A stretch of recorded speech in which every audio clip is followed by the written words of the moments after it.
Welcome to the lecture 7 of the course of CIP.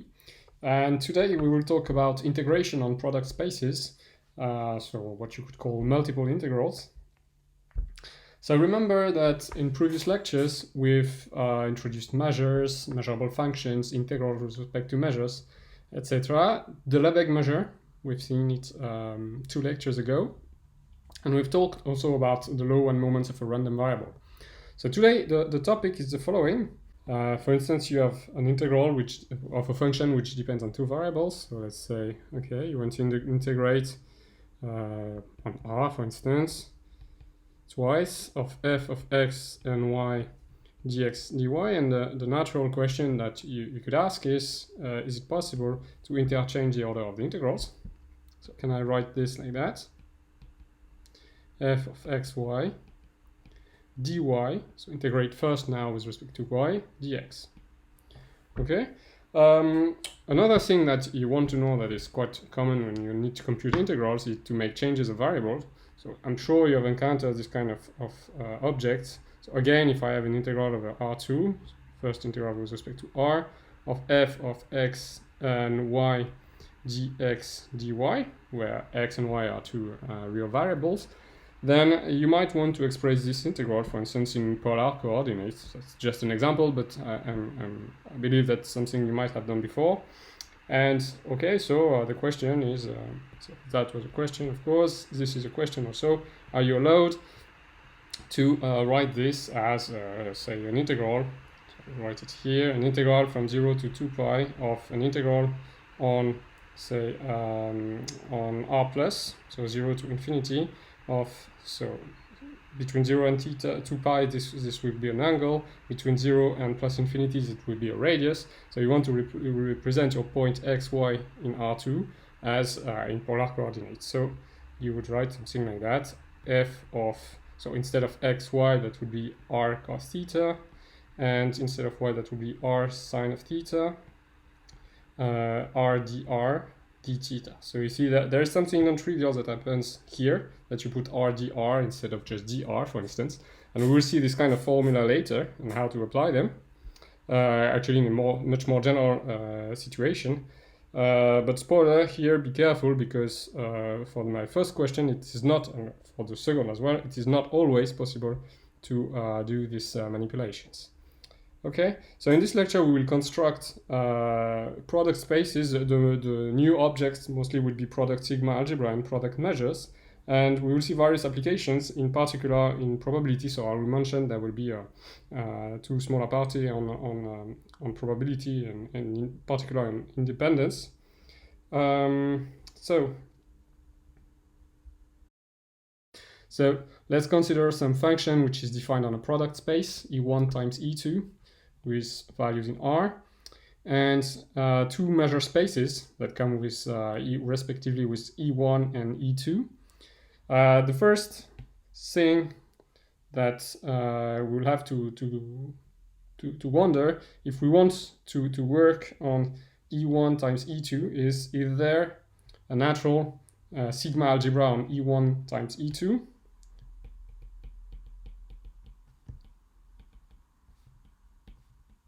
So for instance, the first thing that comes to mind is perhaps we should choose calligraphic E1 times calligraphic E2. Okay, but then of course the question is this a sigma algebra? Well, in general it is not. And then, like I said, this kind of question, say you want to integrate on a product space. So the product space can simply be R2 viewed as R times R. Okay, we want to integrate, say, on a product space.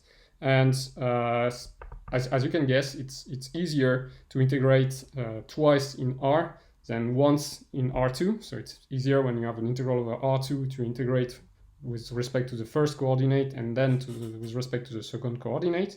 So what we do, well, is consider the product sigma algebra and take the smallest sigma algebra that contains this product sigma algebra, this product of sigma algebra, sorry. Okay. And well, this sigma algebra, we will denote it like that. So E1 with this product with a circle E2, and this is, of course, by definition, this is a sigma algebra, and this is a sigma algebra on E1 times E2. Okay. In general, if you have not two but a finite number of sigma algebras, well, you can iterate the construction. And obviously, a question here that arises is, well, say for instance, you want to consider RD, which is defined naturally as R times R times R, etc. D times. Would you rather consider the product of the Borel sigma algebras, or alternatively, what you know is the topology on RD, the usual topology. So you have open sets on RD. So you could very well consider the Borel sigma algebras based on these open sets of RD. And the question is this sigma algebra here equal to this one? Okay, so we'll answer that later. So now we are in an abstract framework. We'll see examples in RD later, but now we are in an abstract framework, and we want to define a product measure. So we have defined a product sigma algebra. Let's say that you have two measurable sets, okay, E1 and E2. And let's say also that you have a measure on the first one and a measure on the second one, and you want to construct a measure, okay, which will be the product measures of the two measures, mu and u, say. Okay, so what we will do first is consider what we call sections. I will draw a picture. Maybe the definition is a bit formal, but you will see the definition is quite clear. So the X section of C, okay, for C a subset of E1 times E2. We will call the X section the set Cx, which is the set of all Y's in E2. So you see that Cx is a subset of E2, such that the couple XY is in C. And you do the same with the Y section, which is a subset of E1 now. So just to be clear, here is a simple example. Say that E1 is E2 is R, is equal to R. Then what happens in this case is, let's draw a picture maybe up here. So that's the x-axis, sorry, and the y-axis. Let's say the x-axis, sorry, is E1, and the y-axis is E2.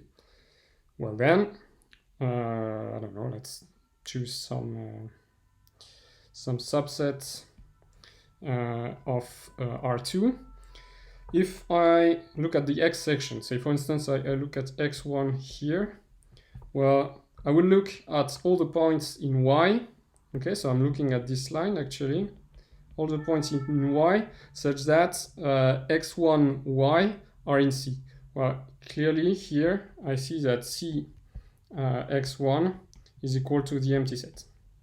Okay, but now if I consider, I don't know, say X2 here, and I look at this line again, the vertical line like this, I see that for all these points, okay, the couple X2Y is inside C, so this CX2 here is this set, this blue set here, CX2. And I can do the same with the Y section. Say I fix Y here, okay, again I look at this line, and I see that here I'm inside C, and here I'm inside C, so the union of these two segments is CY. Okay, so these are the sections, and now I will just observe that the sections are measurable subsets of the product sigma algebra. Okay, so if I have a subset of the product sigma algebra, then the sections are again measurable. Okay, so let's prove this. So this is interesting from this is an important result, perhaps not. This is more like an intermediate result that you might not have to use later. Will not work so much with sections once the construction of the product measure is done, the product integral is done. But it's interesting. It's an interesting exercise that I will do with you now, just to practice with some measure theoretic tricks and usual tricks that we use in measure theory. So proof. let x be in E1. So I will prove only the first point. Of course, the second one is done exactly the same. So let x be in E1 and define, so I will call it calligraphic C, which is the set of all set C in E1 times E2, the product sigma algebra, such that Cx is in E2. Okay, so of course, when I look at the results, okay, I know that for all for all C in the product sigma algebra, Cx is in E2. So what I want to prove here is that this calligraphic C is equal to E1 times E2. Okay, but for now I only know that this is a subset, right? So so we just need to prove, like I said, we just need to prove that calligraphic C contains E1 times E2, because the converse is obvious. So first, we will prove that calligraphic C contains a rectangle. So I will use a lot this term. And for this to be clear, so first, consider a rectangle. So what I mean is A times B, where A is in E1, the sigma algebra E1, and B is in the sigma algebra E2, because that's what I call a rectangle. So here in that case, observe that Cx, okay, is, well, if, so I will see two cases here. If x is in A, so try to think for one moment about what happens if x is in A. Well, Cx is exactly B, and if x is not in A, then this is the empty set, okay? Just if you want to convince yourself, you can do it, I mean, formally, writing the details, but you can also think about my previous picture here, okay? Where in that case, x1, and I mean, you see the distinction between x1 and x2 here, which is exactly the one that I've made here, okay? So Cx is like that. You see here that B is in calligraphic E2, it's measurable. The empty set, of course, is measurable. So what we have in this case is that Cx is measurable. So Cx is in E2, right? So if Cx is in E2, that means that C is in calligraphic C. So, okay, so calligraphic C contains E1 times E2. So not the product sigma algebra, but the product of the sigma algebras. Okay, so what we will check now is that calligraphic C is a sigma algebra. So let's prove now that calligraphic C is a sigma algebra. Why is it enough? I will write this later, but it's enough. That's something that we've, I mean, some kind of argument that we've used before. That's enough because remember that the product sigma algebra E1, this one, E1 times with the circle E2, this is the smallest sigma algebra that contains the product of the sigma algebras. Okay? And calligraphic C here, if we prove that this is a sigma algebra, it is then a sigma algebra that contains the product of the sigma algebras. Okay? And therefore, it must be at least as big as sigma of E1 times E2, which is exactly by definition this product sigma algebra. Okay, so let's prove now that C is a sigma algebra. Well, there are three things to verify. First, well, it's clear that the empty set belongs to calligraphic C. Okay, so that's the first thing to check. Then the second thing is we'll look at closeness under complementation. So if C is a set in calligraphic C, then I need to look at its complement. So the complement is E1 times E2 minus C. And I look at, actually I'm looking at the section in X for some X. Okay, here for some X. In E1, sorry. Okay, so I look at the X section of the complement of C. So by definition, this is the set of all Y's in E2 such that XY, the couple XY is in E1 times E2 minus C. Okay, and therefore this is also equal to, well, actually this is precisely, if I look at this is precisely E2 minus Cx. Okay, and Cx, by assumption, Cx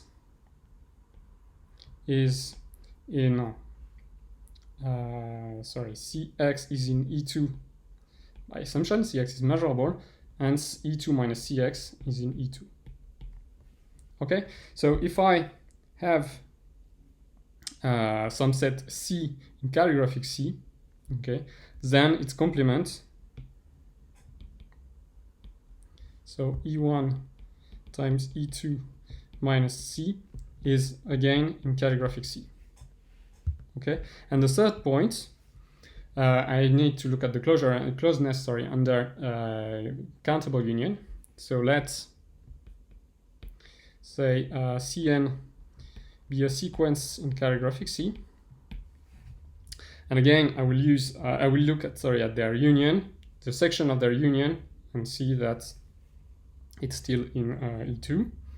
So the union of the Cn, okay, for n set of natural numbers, the union of the Cn, and I look at the X section, by definition this is a set of all Y's in E2 such that XY is in the union of the Cn's for n. Okay, so to be in this set, that means that there exists some n such that xy is in Cn. Okay, so let's fix this n. I mean, let's look at some point y for which there exists some n such that xy is in Cn. Well, then this point y has to be in Cnx. Okay, so this actually is the union for all n, capital N, of Cnx. Okay, and by assumption, this is in E2. Okay, so each section Cnx is measurable. Okay, so I have a countable union of measurable sets which is measurable. So this is in E2, which implies that the union of Cn is in calligraphic C. So C is a sigma-algebra which contains E1 times E2. Therefore, C contains the product, the sigma-algebra generated by the product E1 times E2, which is precisely what we wanted to prove. Okay, so don't worry if I went a bit fast on these equalities here, this one and this one. Okay, you can think about this by taking more time.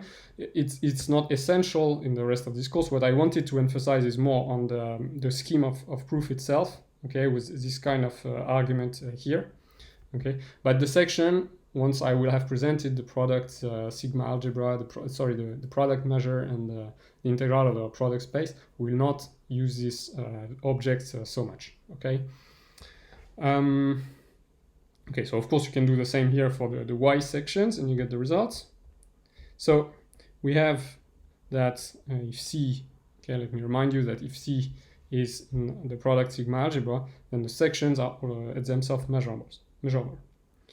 Okay, so we will do the counterpart of what we've just said. We will do this for functions, so functions of two variables. Okay, let's say f is defined on a product space E1 times E2.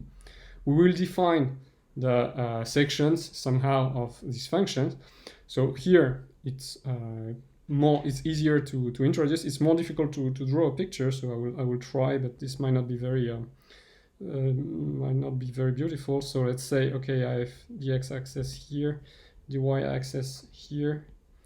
Okay, and so I have a function which is defined in this plane xy. Okay, for each x and y here. So I don't know, it might look like something like that. Let's say. Okay, so you have to imagine here that this is like floating and the three-dimensional space. Okay, and if I want to look at for some fixed x, some fixed point x here, I want to look at all the values of x along a line which goes through x and which is parallel to y.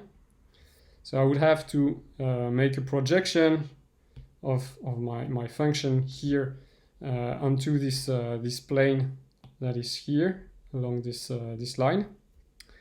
So that would be sort of something like that. Okay, I would look at the values of my functions at all these points. Okay, so that could be exactly this. Okay, this function here. If I'm drawing this in a two-dimensional, if I'm drawing the projection on a two-dimensional space, it will be easier to see. So let's say that here you see the x-axis that is coming towards you, and then you have the y-axis here. Okay, let's call this one the z-axis. Okay, that's z. And perhaps what I'm trying to draw is some kind of function like this, okay, which is fx, okay, of y. Yes, exactly. Okay, this is the y-axis here. Okay, so this is really a projection of your function onto one of the coordinates by fixing the other coordinate. And again, we have some good measurability properties. So let's say f is measurable with respect to the product sigma-algebra here, with values in some measurable space G. Then for any x, the projection fx is E2 measurable, and same for the projection fy. Okay, so let's prove this.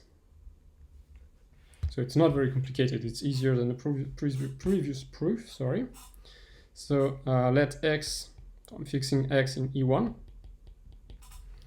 So G, characterographic G is the image sigma-algebra. And let D then in this sigma-algebra, G here, okay. I want to look at the pre-image of D by fx minus 1. So let's have a look at this. So fx minus 1 of D. Okay, this is the set of points y in E2 such that fx of y is in capital E. Okay, this is the very definition of this set. So let's try to rewrite this slightly differently. So this is the same here, such that fxy is in D. I can write this again. That's the set of y's in E2 such that the couple xy is in f minus 1 of D. Okay, and now if I look very carefully at this set here, well, this is by definition the x section of f minus 1 of D. So this is equal to the x section of f minus 1 of D.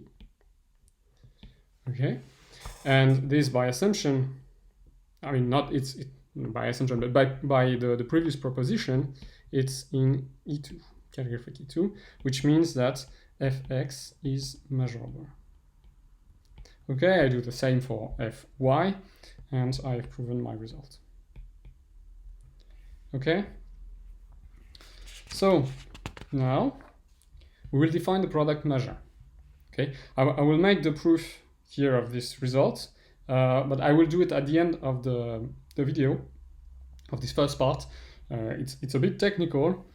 Some of the arguments that we used them, or we have used them already, but some of the others, I mean, if you're not so comfortable with what we've done so far, you can skip completely this proof. I do it for completeness, but you can skip it anyway. It will be at the end of this video.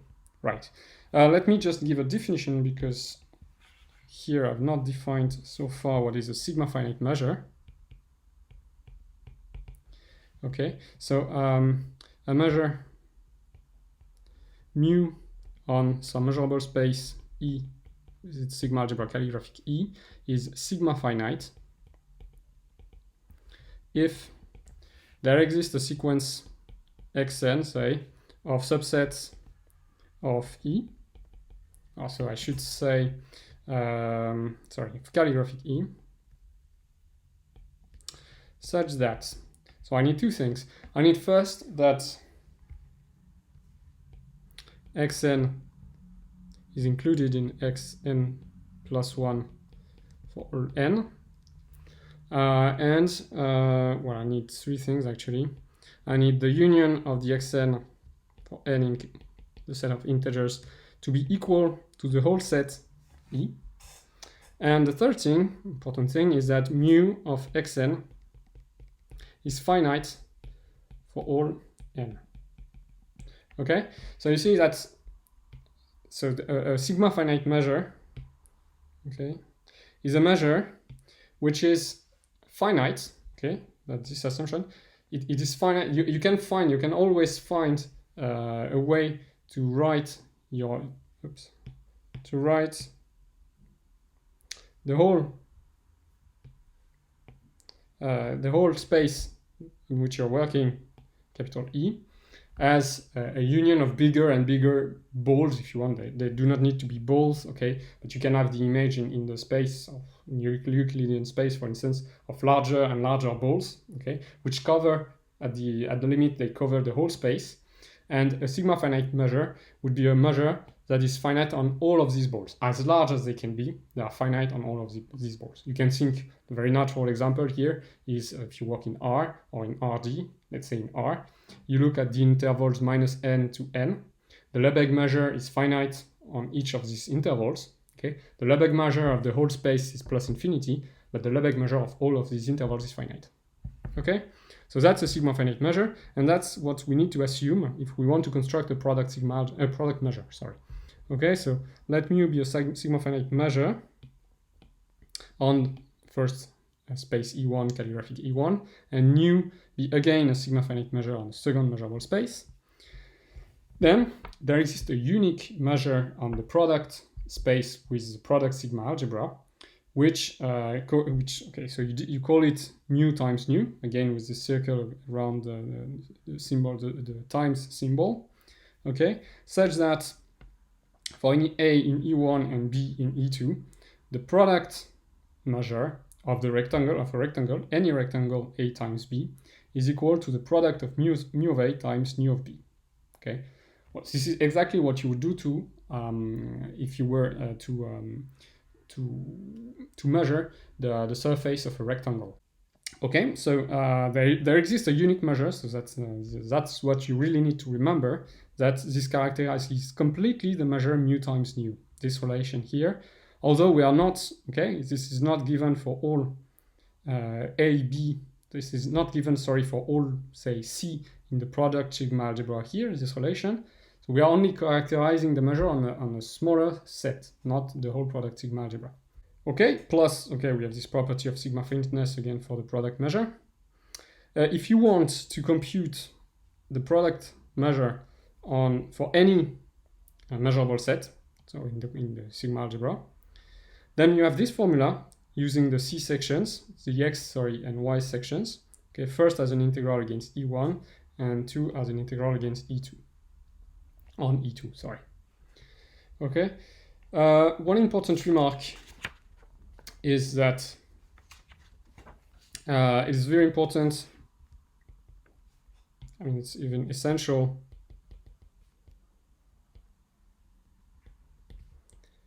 that the measures are sigma finite.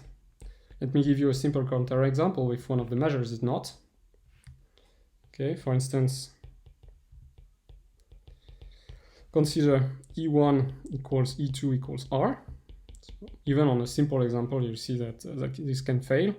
Let's say that, so I have mu and nu, so let's say that mu is lambda, so the Lebesgue measure of R.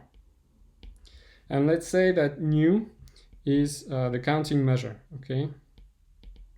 Remember that nu of a set is equal to the cardinal of this set. This is a measure. So you would think, okay, this one is the Lebesgue measure. I've already said that the Lebesgue measure is sigma finite. And so obviously the one that is not is this one, nu. So nu is not sigma finite because you can find, well, I'll let you think about this, but it's clearly not sigma finite. And you will see what fails. So let's consider the diagonal. So let D be the set of points, okay, the set of couples x, x. So it's a subset of R2. Okay, define like that. Okay, so if I have R2, the diagonal is here. That's a set of all couples x, x for x in R2. It's D. Well, I will integrate. I will compare these two quantities here. Okay, and you will see that they are not equal. So for the first one, so let's say integral of, so it's on R, let's say integral first of nu, okay, nu of the x section of D, nu of dx. Okay, if I want to compute this, what is dx? Dx is just 1 point, okay, it's 1 point on a diagonal, okay, if x is here, if this is x, this point here is x, actually this point is equal to dx. Okay, so this is dx. The counting measure counts how many points there are in dx. Well, there is exactly 1 point. So this is 1 for all x. So for all x, this is 1. So this is equal to the integral over r of mu of dx, which is nothing but mu of r. Remember that mu is the Lebesgue measure, so this is plus infinity. Okay, if now I want to compute the integral of mu of dy, nu of dy, well, here again, this is just 1 point. This is yy, the couple yy. So the Lebesgue measure of 1 point in r, sorry, sorry, should be more accurate. Dx is just the singleton x. Okay, and same for dy is just a singleton y. So the Lebesgue measure of a singleton is 0. So this is the integral of 0 nu of dy, and this is therefore 0. Okay, so you see you have not equality between this and this, obviously. Okay, so you have to be careful there. Like I said, I won't do the proof of this result right now, but let me come back, however, on some point, because the uniqueness part of this result relies on these claims that I gave you last time, okay, which say that if two measures, actually two probability measures, the way I stated it, that's the point that I want to emphasize on, okay, so at least two finite measures or probability measures, finite or probability measures, it's equivalent here. So for any two finite or probability measures that coincide on what we call the pi system, okay, so that's a collection of sets which is closed under intersection, finite intersection. So if two such probability measures or finite measure coincide, then they are equal on the whole sigma algebra generated by the pi system, okay? I wanted to emphasize on this because the notation here, it was clear that it was for probability measures. Actually, that's true for finite or probability measures. And that's where, okay, we can extend to sigma finite measures. Actually, I will show you at the end of the video how to do that if you're interested. But again, the whole proof is not required from you that you watch this proof. So you watch it if you want at the end of the first part. Right, okay. So having said that, I want to discuss a little bit of probability, and you will see the link with the notion of independence, the link between independence and product measures. So remember, we've seen that before in lecture 3, that events are said to be independent. Okay, so now we are on a probability space, omega fp. Okay, and we say that events a1, a2, an are independent if for any subcollection of 1, 2, etc. up to n, the probabilities at the intersection for k in calligraphic J of the events ak is equal to the product of the probabilities. Okay, so of course, if there are only two events, a1, a2, you just need to check that the probability of a1 intersected with a2 is equal to p of a1 times p of a2. But if there are more events, which will likely occur in the following, then the definition is slightly more elaborate in the sense that you have to check this equality for absolutely all subsets of the indexing 1 to n. Okay, so now I will extend somehow this definition to random variables. So here E1 with calligraphic E1 is a measurable space. We have, say, n such measurable space. And for each k, xk will be an ek valued random variable. Okay? So you can imagine very well that it's r, but it doesn't need to be r. And this definition is as follows. So x1, so I imagine you have n random variables. They will be said to be independent if for all measurable sets in the product of the sigma algebras, E1 to En, okay, so B1, we call these events B1, I mean this measurable set, sorry, B1 to Bn. Well, the events that we are interested in here are the events x1 in B1, etc., x2 in B2, etc., up to xn in Bn. Okay, remember that's something you can write as, okay, this event here, that's something you can write as x1 minus 1 of B1. Okay, and this is an element of calligraphic F. So these events, okay, these random variables are independent if and only if for all, actually if, that's just my definition, if for all such sets, the events x1 in B1, etc., xn in Bn are independent in the sense of the previous definition. Okay, so like if you want, you can write it with more details like this. That is for any, this is just rewriting this part here, for any subset calligraphic J of 1 to n, the probability of the intersection of xk in bk is equal to the product of the probabilities. Okay? So one way also to read this is to say that the probability of the family of random variables xk is equal to the product of the probability of, okay, that's the image measure, remember, pxk, so the product of the probabilities here. That will be important in the next theorem.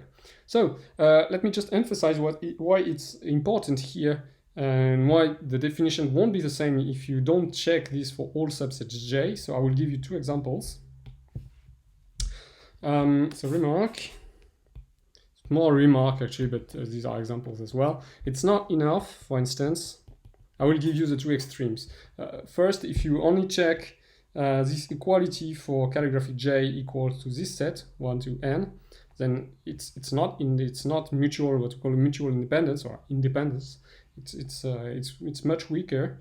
And the other extreme is if you check just pairwise independence. Pairwise independence does not imply independence. Pairwise independence, that is, if you took any I and j in this set here, and you just check that p of xi intersected with xj, sorry, is equal to p of xi times p of xj, that's not enough. Okay, even if you do it for all I and j.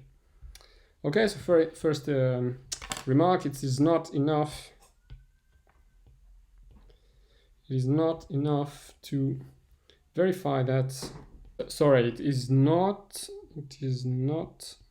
enough to verify that the probability of the intersection of all events, so A1 intersected with etc. intersected with AN, is equal to the probability product, sorry, of the probabilities P of A1 times P of A2, etc. P of AN. Okay, if you want a simple example, you consider the following. Just take A1 to be the empty set, right? And well, A2 and A3, whatever the way you choose them. So choose them, for instance, the same, but not empty. And most importantly, choose, I don't know, P of A2 positive, say. Okay, then, well, what you get is quite obvious. The intersection of all three is equal to the product of the probabilities, since it's equal to 0. Okay, since P of A1 is equal to 0. So this property here is satisfied, but that will not, certainly not, A3, sorry, this will not imply independence, okay, because you have P of, let's say that P of A2, okay, is in 0, 1, open, okay, then P of A2 intersected with A3 is equal to P of A2, and it's different from P of A2 times P of A3, because P of A3, I assumed it was in 0, 1 open, right? So you see, it's not because you have this equality that the rest follows. So that's the first example, and my second example is as follows. I will have pairwise, I will give you events which are pairwise independent, and still the family of, or there will be 3 events. The family of 3 events are not mutually, they are not independent. Okay, so consider, so it's a concrete example. Consider the following, say, coin tossing experiment.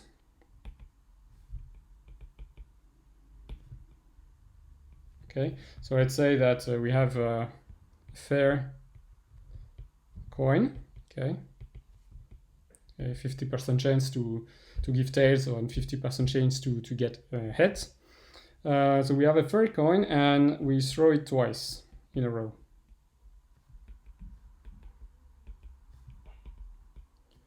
Okay, and the first event we consider is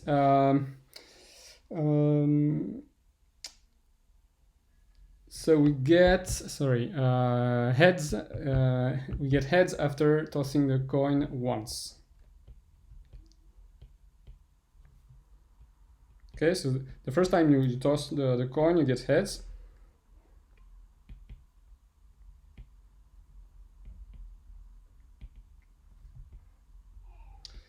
Okay, the next event is you get heads after the second toss. Okay.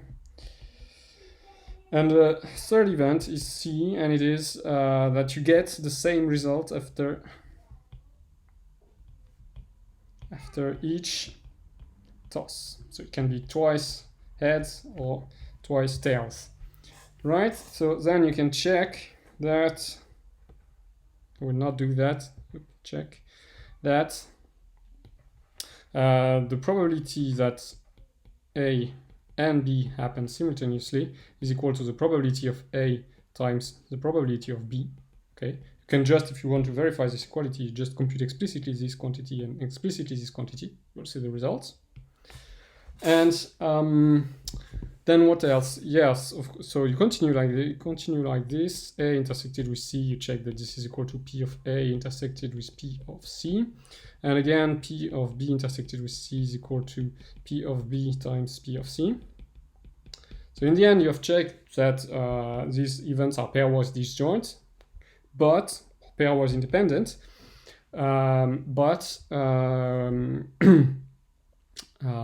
So A, B, and C are pairwise independent. But if you check now, the probability that A occurs at the same time as B and C, well, this is different from the product of the probabilities. Okay. So again, the message here is that if you want independence of these 3 events, Okay, it is not enough to check pairwise independence. You need to check this, of course, but you also need to check this equality here. This will not imply something like that. Okay, so A, B, and C are not independent. Okay,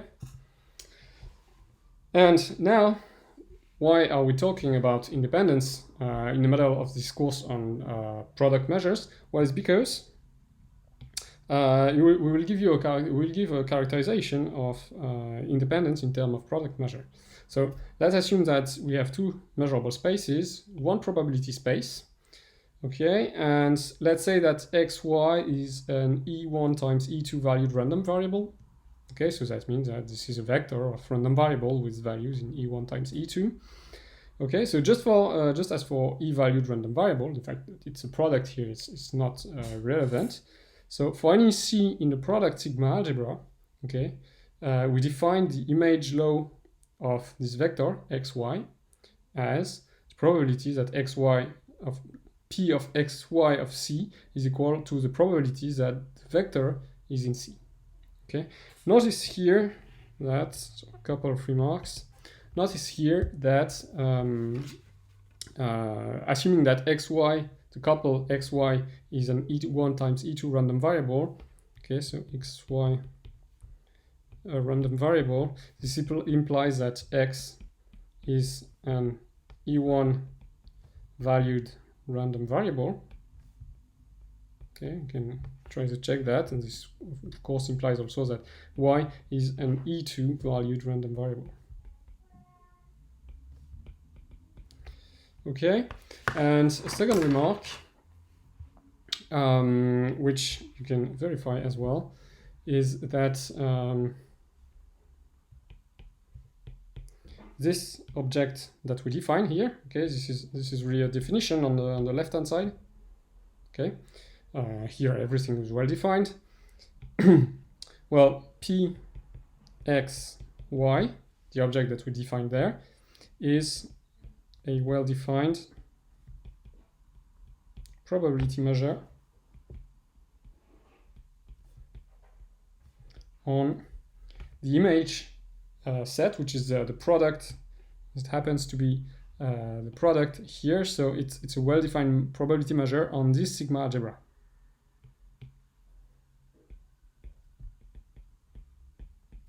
Okay, and here is our characterization of independence. So here we consider only two random variables. We say that x and y are independent. I mean, we observe that they are independent if and only if this law that we just defined, pxy, p of the couple, is equal to the product of these two measures, px and py. Right? We'll see the proof, which is quite straightforward. We will see other in the next lectures. We will see other characterizations of independence. This one is not usually so convenient, but sometimes it helps.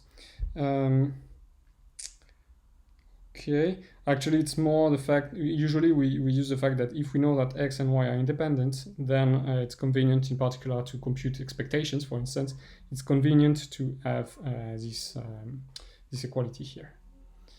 Okay, so let me prove this. So we'll start here, proof. Okay, so we know that x is independent of y, so I will use this notation, okay? Don't be surprised. X and y are independent if, and only if, if and only if for any a in E1, so I continue to assume that x is valued in E1 and y is valued in E2. So for any a in E1, for any b in E2, okay, the probability that x, y is in a times b, okay, is equal to the probability that x is in a times the probability that y is in b. Okay, so that's the definition of independence for random variables that we've seen a couple of slides ago. So that's the definition basically that I'm applying here. And if I read this in terms of this measure here, well, this is exactly this which appears here. So this quantity here is the probability, it's the law actually of the vector xy of the rectangle A times B. Okay, and as a matter of fact, so by the definition of the product measure,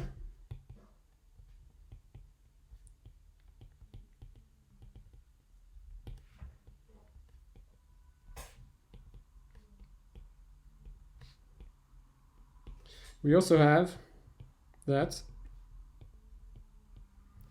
P of, so now I'm looking at the product measure, so Px times Py of the rectangle A times B is precisely equal, that's by definition. I mean, that was the result that I didn't prove earlier, but Px of A times Py of B.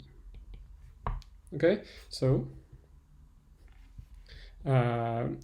X is independent of Y if and only if for any A in E1 and for any B in E2.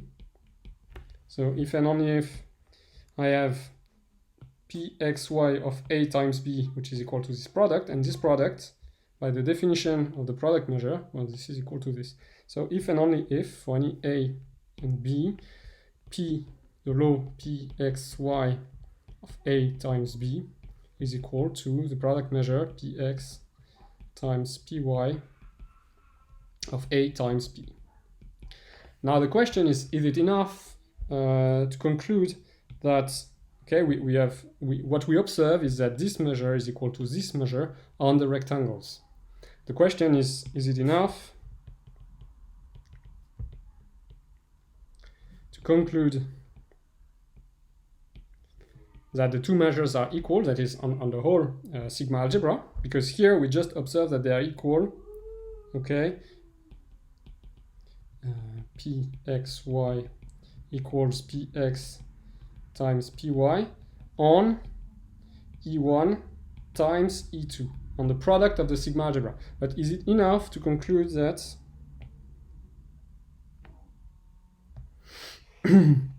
is it enough to conclude that Pxy equals to Px times Py, okay, meaning on the whole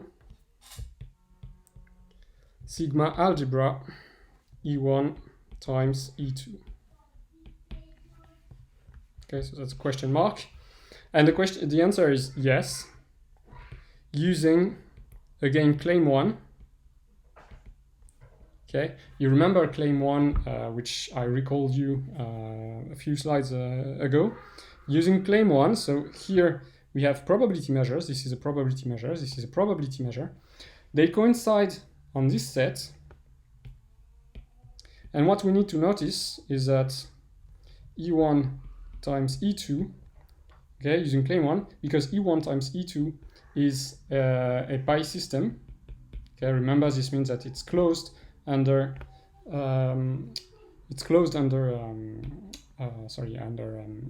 finite intersection, okay, the rectangles, and then that means that these two measures, they coincide not only on E1 times E2, but on the smallest sigma algebra that is generated by E1 times E2, which is exactly the product sigma algebra. Okay, so this concludes our proof.